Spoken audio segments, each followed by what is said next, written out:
Thousands of people are losing their jobs right now. But factories aren't empty. Warehouses aren't shutting down. Instead, it's lawyers, programmers, designers, consultants, office workers. They're disappearing first. So here's the question. Why is AI replacing white-collar jobs before blue-collar workers? Because that's not how anyone thought this was going to go. Everyone thought factory workers would go first. That's the story we've been told since the Industrial Revolution. Robots on the assembly line. Automation replacing repetitive physical labor. Every economics textbook, every futurist prediction, every dystopian movie about job loss, they all had the same setup. The factory worker gets replaced by a machine. The office worker, with their college degree and their desk job, stays safe because thinking is supposedly harder to automate than lifting. That was the prediction. Simple, boring, repetitive jobs disappear first.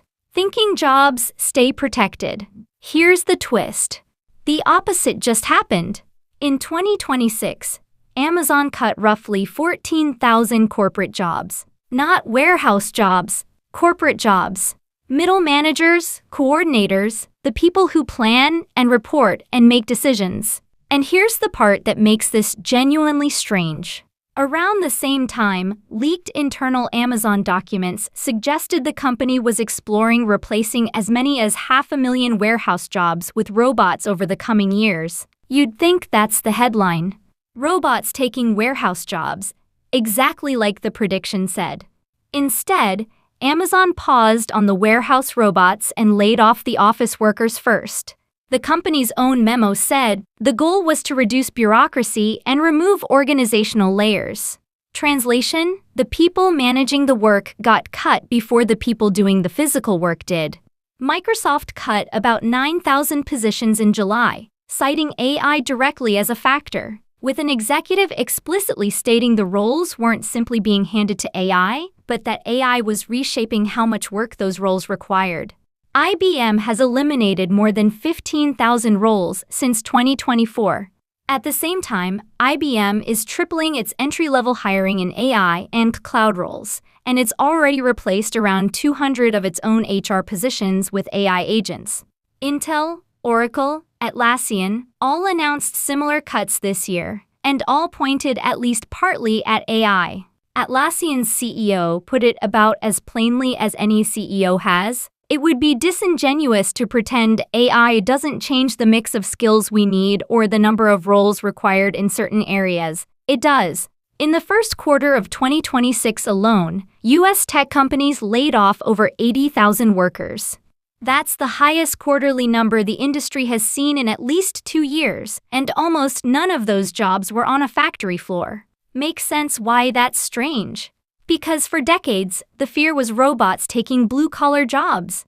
Instead, it's AI taking white-collar ones, and it's happening at exactly the companies that could afford to build the robots first, if that's what they actually wanted to do. So let's actually figure out why. Part 2. Why are white-collar jobs easier to replace? Look at what AI is actually good at right now. Writing, coding, summarizing, translating, answering customer questions. Notice the pattern? Every single one of those is about information. Taking information in, one form, and turning it into a different form, out. That's it. That's the entire job description of a huge chunk of white-collar work, once you strip away the job title and the LinkedIn headline. A lawyer reviewing a contract is processing information, comparing clause language against a template, and flagging deviations. A junior analyst writing a report is taking numbers from one place and turning them into sentences in another. A customer support rep answering the same 20 questions over and over all day is running a lookup table with a human voice attached to it. AI is extremely good at that specific task, and it's getting better every few months, in a way that a robotic arm learning to fold a shirt simply isn't. Which brings us to the part companies don't say out loud in press releases. Part 3. Companies aren't really replacing people. They're replacing labor cost. Think about it like this.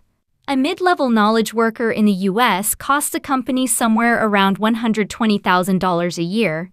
once you count salary, benefits, office space, and overhead. Now compare that to a Copilot license, or a ChatGPT enterprise seat, or Claude.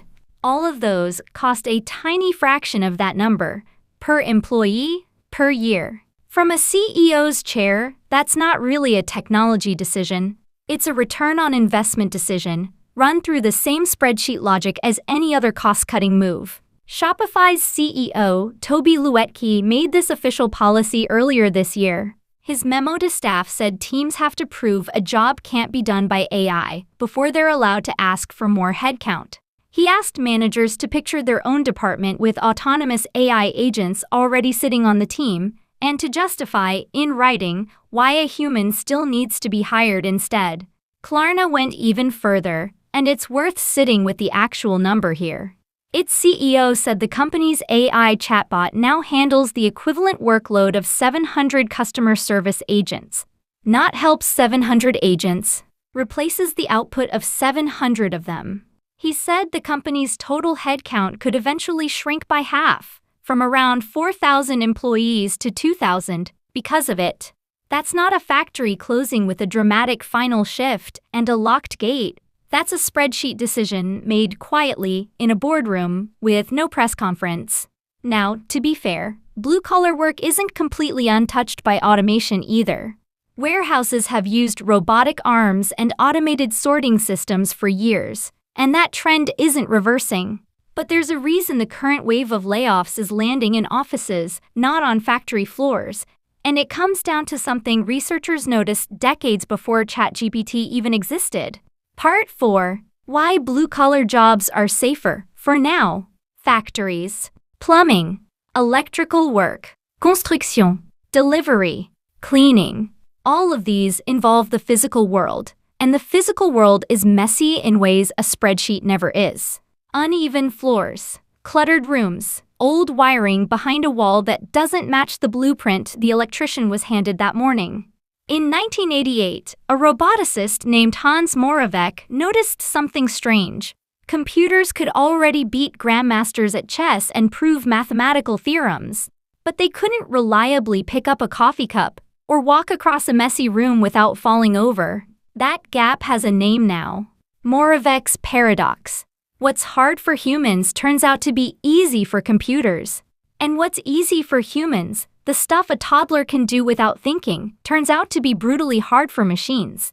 Drafting a contract, doing financial analysis, writing code, all of that is tractable for AI today, sitting comfortably inside a data center with clean power and a stable internet connection. Folding laundry in a stranger's house, or fixing a leaking pipe behind a finished wall that nobody photographed before it was sealed up, is still extraordinarily hard for a robot, even an expensive one.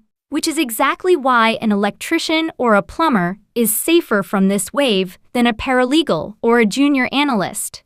Not because their work is less valuable or less skilled, because their work happens in a physical world that's still too unpredictable and too expensive for AI to operate in cheaply. You can retrain a language model on a weekend. You cannot retrain a robot to handle every single house in America built between 1920 and today, each with its own quirks, in that same weekend. Okay, so if AI isn't cutting jobs everywhere equally, what's actually happening at the companies still standing, the ones that haven't announced layoffs yet? Part 5. The second wave. This is the part most people miss, because it doesn't show up as a headline the way a mass layoff does. AI isn't just cutting people. In a lot of companies, it's making one person do the work that used to take 3, without ever announcing a single layoff. Amazon's CEO Andy Jassy told employees directly that the company will need fewer people doing some of the jobs that are being done today, pointing specifically to generative AI's growing role in planning, analytics, and forecasting. Notice what he didn't say. He didn't say the company would be firing those people immediately. He said the company would simply need fewer of them going forward as roles open up and don't get backfilled. That's the quiet version of a layoff. No headline, no press release, just an org chart that slowly gets thinner over 18 months. Across the industry, teams that used to need a project manager, a coordinator, and 2 analysts are now running with 1 person and an AI assistant doing the rest of the work those 3 used to split between them. The job doesn't disappear from the org chart entirely. It just needs way fewer humans attached to it, and the ones who remain are usually the ones who were already fluent with the tools before their manager even asked them to be. Which brings us to the part of this story that's actually good news, if you're positioned right. Part 6. Who wins? 2 kinds of people. First, the people who use AI well. The employee who can direct AI, check its work, catch its mistakes, and produce 3 times the output of a coworker who refuses to touch it, is not the one getting laid off in these rounds. They're usually the one absorbing the extra work from the people who did get laid off. Second, the people who build AI. That means the infrastructure underneath all of this, the part that never shows up in a future of work headline. Semiconductor companies, electricity providers, data center operators. While corporate headcounts shrink at software companies, hiring in those exact sectors is climbing.